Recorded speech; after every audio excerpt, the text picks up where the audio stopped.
जन्म के अमृत महोत्सव, जिसे हम सब श्री गीता भक्ति अमृत महोत्सव के रूप में यहां पर भव्यता के साथ, पूरी दिव्यता के साथ आयोजित कर रहे हैं। इस आयोजन के अवसर पर विगत 75 वर्षों से वैदिक सनातन धर्म के लिए अपने पुरुषार्थ से, अपनी साधना से, अपने परिश्रम से पूज्य स्वामी गोविंद देव गिरि जी महाराज ने जो कार्य किया, जो आशीर्वाद सनातन हिंदू धर्मावलंबियों को दिया है, उनके प्रति कृतज्ञता ज्ञापित करने का एक अवसर यह गीता भक्ति अमृत महोत्सव के रूप में हम सबके सामने है। मैं इस अवसर पर अमृत महोत्सव की इस बेला में उनका हृदय से अभिनंदन करता हूं, स्वागत करता हूं और ज्ञानेश्वर जी महाराज से सामान्य अनुयायी हूं। सनातन धर्म के लिए गुरु परंपरा के अनुसार पूरे समर्पण भाव के साथ कार्य करता हूं और हमारी परंपरा एक साथ मिलती है।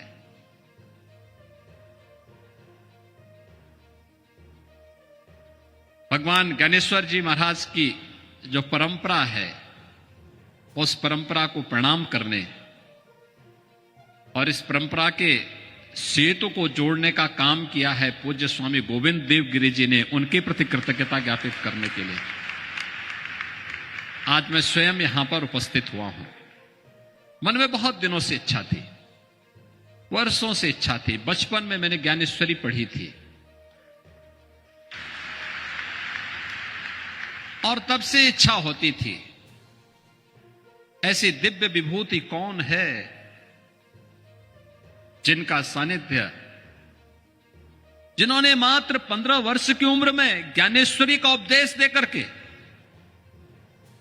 अध्यात्म को पूरे भूमंडल पर लहराने का काम किया था। ऐसे दिव्य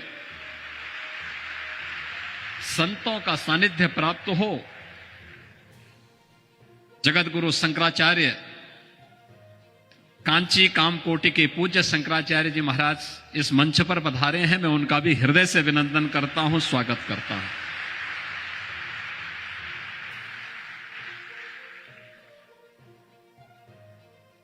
और आज ये मेरा सौभाग्य है कि मुझे साक्षात इस परंपरा के प्रति वहां पर दर्शन करने का सौभाग्य प्राप्त हुआ, वहां जाने का अवसर प्राप्त हुआ। बहनों और भाइयों, एक ही परिवार में 4 सिद्ध संतों का उदय, और महाराष्ट्र वाले इसीलिए सौभाग्यशाली हैं। इन पूज्य संतों का आशीर्वाद आज तो आपको प्राप्त हो रहा है, सैकड़ों वर्षों से प्राप्त हो रहा है। और भक्ति से उपजी ये शक्ति ही दुश्मनों के दांत हमेशा खट्टा करती थी। समर्थ गुरु रामदास जी छत्रपति शिवाजी महाराज को यहीं से पैदा करते हैं और छत्रपति शिवाजी महाराज पूरे भारत के अंदर उन्होंने जिस तेज को लहराया था, उस कालखंड में सोचिए, औरंगजेब की सत्ता को चुनौती देते हुए औरंगजेब को उन्होंने तड़पने और मरने के लिए ऐसा छोड़ दिया कि आज तक कोई पूछ नहीं रहा है।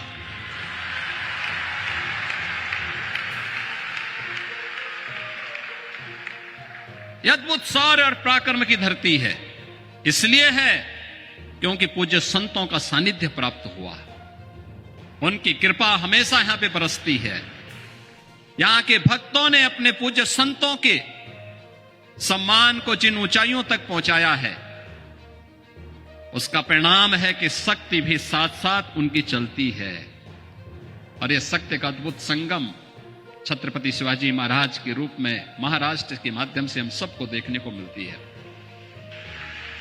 यह मेरा सौभाग्य है कि जब मैं उत्तर प्रदेश में मुख्यमंत्री बना, आदरणीय प्रधानमंत्री जी ने जब मुझे दायित्व दिया तो मैं आगरा गया था।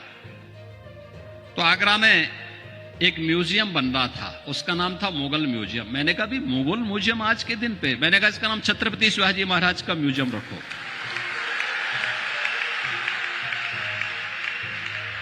हमारा संबंध छत्रपति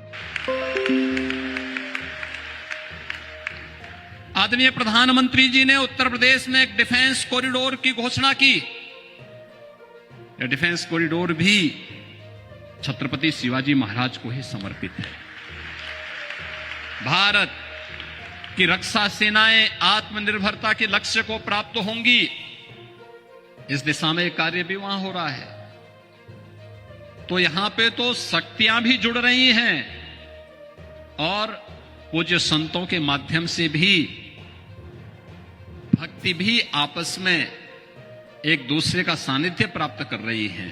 और इसी का परिणाम है, जब ये शक्ति मिलेगी, भक्ति और शक्ति का अद्भुत संगम होगा, तब 500 वर्षों की गुलामी की दास्ता से मुक्त होकर के अयोध्या में राम मंदिर का भव्य अद्भुत क्षण भी, वह अलौकिक क्षण भी हम सबको देखने को प्राप्त होता है। हमारे पूज्य संतजन मंच पर भी बैठे हैं, सामने भी बैठे हैं। इनके सानिध्य में प्रधानमंत्री मोदी जी के कर कमलों से, उनके परम पुरुषार्थ से 22 जनवरी 2024 की जो तिथि हम सबको अयोध्या धाम में देखने को मिली थी, अद्भुत है। और ये नई अयोध्या, ये भव्य दिव्य और नव्य अयोध्या आप सबको भी अपनी ओर आमंत्रित कर रही है। और उसी आमंत्रण के साथ आज हम सब पूज्य स्वामी गोविंद देव गिरि जी, जिन्होंने अपने लिए नहीं, सनातन वैदिक धर्म के लिए अपना सब कुछ समर्पित कर दिया, पूरे देश के अंदर, पूरी दुनिया के अंदर वैदिक पाठशालाओं की स्थापना करके श्रीमद् भगवत गीता के संदेश को जन जन तक पहुंचाने के लिए वेद पाठी एक लंबी परंपरा को देश को दे करके यह देश वेदों का मार्गदर्शन प्राप्त करेगा। जो कार्य मध्यकाल में समर्थ गुरु रामदास जी ने छत्रपति शिवाजी महाराज का मार्गदर्शन करके किया था, वह काम आज गोविंद देव गिरि जी के सानिध्य में इस महाराष्ट्र के अंदर, देश के अंदर, दुनिया के अंदर हर सनातन धर्मावलंबी के मन में इस भाव को पैदा करने के लिए उनके सानिध्य में निरंतर चल रहा है। और इस अवसर पर मैं उनके जीवन के 75 वर्ष पूर्ण होने के इस अवसर पर, जब 75वें वर्ष में प्रवेश करने पर, गीता भक्ति अमृत महोत्सव के इस आयोजन के अवसर पर उनके प्रति हृदय से पूज्य स्वामी जी का आशीर्वाद, उनका मार्गदर्शन हम सभी सनातन धर्मावलंबियों को प्राप्त होता रहे और उनके नेतृत्व में सनातन धर्म की ध्वज पताका इसी प्रकार से दिग्दिगंत तक लहराती रहे। इस विश्वास के साथ आप सबके प्रति भी मैं इस गीता भक्ति अमृत महोत्सव के अवसर पर अपनी हृदय से इस भव्य आयोजन के लिए बधाई देता हूं, आयोजकों के प्रति अपनी शुभकामनाएं देता हूं और आप सबको अयोध्या के लिए भी सादर आमंत्रित करते हुए अपनी वाणी को विराम देता हूं। जय जय सीताराम।